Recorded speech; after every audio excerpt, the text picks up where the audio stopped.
2026 model പഞ്ചിൽ എന്തൊക്കെയാണ് പുതിയതായിട്ട് വന്നിരിക്കുന്ന ചേഞ്ചസ് എന്ന് നോക്കാം. ഇപ്പോൾ നിലവിൽ 3 എഞ്ചിൻ വേരിയൻറ്റ്സ് അവൈലബിൾ ആണ്. 1.2 ലിറ്റർ എൻ എഞ്ചിനുണ്ട്, പിന്നെ 1.2 ലിറ്റർ CNG എഞ്ചിൻ വരുന്നുണ്ട്, പിന്നെ എല്ലാവരും കാത്തിരുന്ന ഒരു 1.2 ലിറ്റർ ടർബോ ചാർജ് പെട്രോൾ എഞ്ചിനും വരുന്നുണ്ട്. ഓൾസോ ഇന്ത്യയിൽ തന്നെ ആദ്യമായിട്ട് CNGയിൽ ഒരു ഓട്ടോമാറ്റിക് വേരിയൻറ്റ് കൂടെ ഈ വണ്ടി കൊണ്ടുവന്നിട്ടുണ്ട്. ഇതിൻ്റെ 1.2 ലിറ്റർ ടർബോ വേരിയൻറ്റ് 120 PS പവറും 170 Nm ടോർക്കുമാണ് പ്രൊഡ്യൂസ് ചെയ്യുന്നത്. മികച്ചൊരു പെർഫോമൻസാണ് ഈ വെഹിക്കിൾ കാഴ്ചവെക്കുന്നത്. ഇതിൻ്റെ ഈ ബമ്പറും പുതിയ ഡിസൈനെ കൊണ്ട് കുറച്ചുകൂടെ ബിഗ്ഗർ സൈസായിട്ട് നമുക്ക് തോന്നിക്കുന്നുണ്ട്.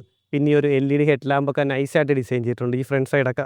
ഇതിൻ്റെ സൈഡ് പ്രൊഫൈലിലേക്ക് വരുമ്പോൾ ഓൾഡ് മോഡലിൽ നിന്നും കാര്യമായ ചേഞ്ചസ് ഒന്നും വന്നിട്ടില്ല. പിന്നെ 193 മില്ലിമീറ്ററിൻ്റെ ഒരു ഗ്രൗണ്ട് ക്ലിയറൻസും കൊടുത്തിട്ടുണ്ട്. ബാക്കിലേക്ക് വരുമ്പോഴുള്ള ഡിസൈനും നല്ല ഈ ചേഞ്ച് വരുത്തുള്ളൂ. പിന്നെ ടോപ്പ് വേരിയൻറ്റിൽ ഇവിടെ ഒരു കണക്റ്റിംഗ് ലൈറ്റും നമുക്ക് കാണാം. പിന്നെ ഇൻ്റഗ്രേറ്റ് ചെയ്തിരിക്കുന്ന ഒരു ബ്രേക്ക് ലൈറ്റും കാണാം. കൂടാതെ 366 ലിറ്ററിൻ്റെ ഒരു ബൂട്ട് സ്പേസ് ഈ വെഹിക്കിൾ വരുന്നുണ്ട്.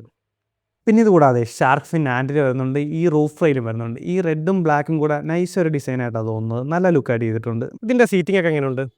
കൊള്ളാം. തൈ സപ്പോർട്ടൊക്കെ കുറച്ചുകൂടി ഇമ്പ്രൂവ് ആയിട്ടുണ്ട്. കുറച്ചുകൂടെ കംഫർട്ടബിൾ ആണ് നമുക്ക് ഇരിക്കാനായിട്ട്. ഇതിൻ്റെ ഇൻറ്റീരിയറും കാര്യങ്ങളൊക്കെ നൈസായിട്ടാണ് റീഡിസൈൻ ചെയ്തിരിക്കുന്നത്. പിന്നെ ഒരു 2 സ്പോക്കിൻ്റെ ഒരു സ്റ്റിയറിംഗ് വീലും വരുന്നുണ്ട്. കൂടാതെ ഇതിൽ സ്റ്റിയറിംഗ് മൗണ്ടഡ് കൺട്രോൾസ് വരുന്നുണ്ട്. പിന്നെ ഒരു 8 ഇഞ്ചിൻ്റെ ഇൻഫോർടൈൻമെൻറ്റ് സിസ്റ്റവും വരുന്നുണ്ട്. പിന്നെ വോയിസ് അസിസ്റ്റഡ് ആയിട്ടുള്ള ഇലക്ട്രിക് സൺറൂഫും വരുന്നുണ്ട്. പിന്നെ കംഫർട്ടിലേക്ക് വരുമ്പോൾ ബാക്കിലും AC വെൻറ്റും കൂടെ കൊടുത്തിട്ടുണ്ട്.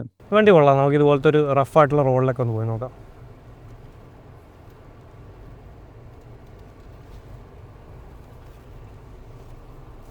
നൈസാണ്. മോശം റോഡൊക്കെ നൈസാണ് ഹാൻഡിൽ ചെയ്യുന്നുണ്ട് വണ്ടി.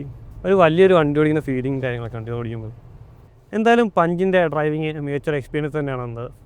ഇത് പഞ്ചിൻ്റെ പ്യൂർ എസ് എന്നുള്ള ഒരു 1.2 ലിറ്റർ NA വേരിയൻ്റാണ്. ഇതിൻ്റെ ഓൺ റോഡ് പ്രൈസ് വരുന്നത് 8.63 ലാക്കാണ് വരുന്നത്. അപ്പോൾ ദിസ് ഈസ് മീ സാക്സിയാർ. ഇനി മറ്റൊരു വണ്ടിയായിട്ട് കാണുന്നവരേക്കും ബൈ.